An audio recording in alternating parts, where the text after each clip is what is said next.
Әлеуметтік желіде бірнеше жігіттің бір-бірімен құшақтасып, сүйісуге ұмтылған видеосы қызу талқыға түсті. TikTokта тараған бұл роликке желі қолданушылары наразы болып, жастарды бұзатын әрекет деп айыптады. Инстаграмда танымал блогер Рүстем Баязиев те бейнежазбаны жариялап, бір жыныстыларды жарнамалап жүрме, әлде гей ме деп ашық сұрақ қойды.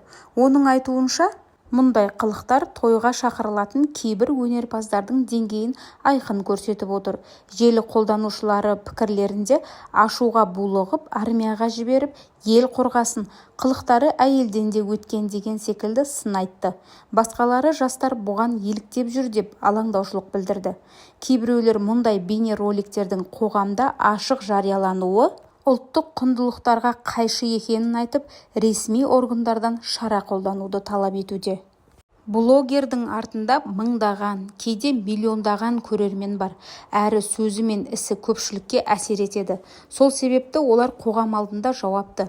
Бірақ кейбіреулер хайп үшін әдепсіз қылықтар жасап, халықтың назарын тез аударғысы келеді.